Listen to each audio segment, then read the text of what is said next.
আজকে আমি পাঁচমিশালি সবজি রান্না করব মাছের কষানো মাছের মাথা দিয়ে। কিভাবে রান্না করি আমার সাথে সম্পূর্ণ ভিডিওটি দেখতে আমার সাথে থাকুন, একটা লাইক দিয়ে ভিডিওতে। আর তেলাপিয়া মাছ ভাজি করব। সব সবজি কাইটা ধুয়ে টুয়ে মাছও ধুয়ে রেডি করে নিলাম।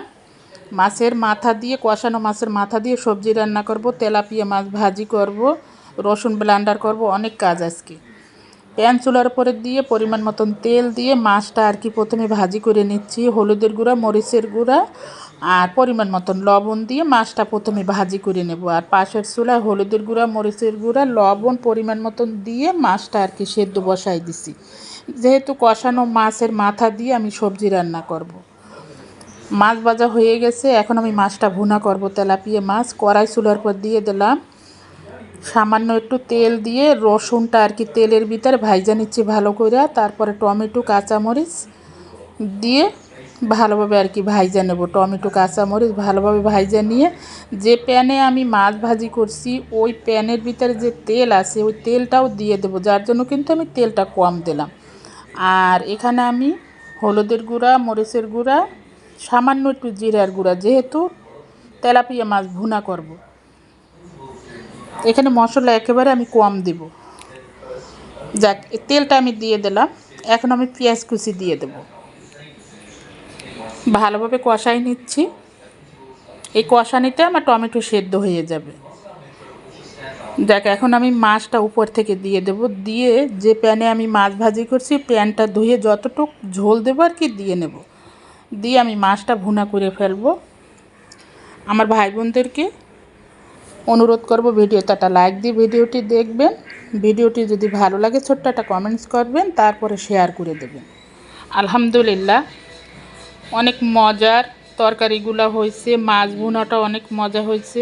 আমার এই রান্নার ভিডিওটি যদি আপনাদের কাছে ভালো লাগে আপনারা এটা ফলো করে রান্না করতে পারেন।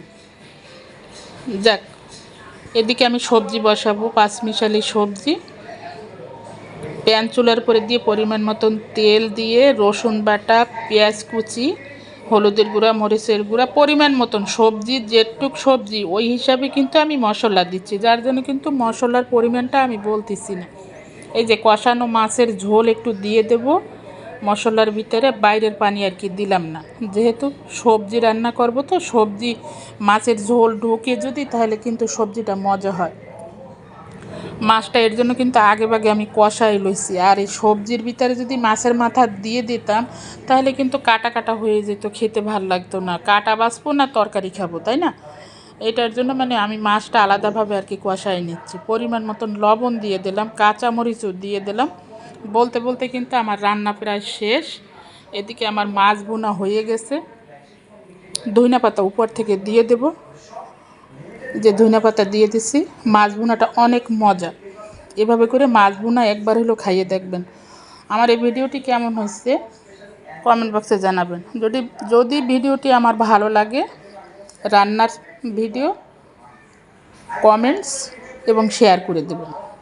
এখন আমি মাছের মাথা আর কি উপরের থেকে দিয়ে দিলাম। দিয়ে পরিমাণ মতন ঝোল দিয়ে দেব। দিয়ে তরকারিটা সেদ্ধ হলে আমি নামিয়ে নেব। এভাবে করে আপনারা রান্না করে খেয়ে দেখতে পারেন, অনেক মজা হয়। শর্টকাটভাবে সহজভাবে রান্না করে ফেলাইলাম। সবাই ভালো থাকবেন, আমাদের জন্য দোয়া করবেন, আমিও আপনাদের জন্য দোয়া করব। আজকের মতন ভিডিওটি আমি এখানেই শেষ করব। আলহামদুলিল্লাহ।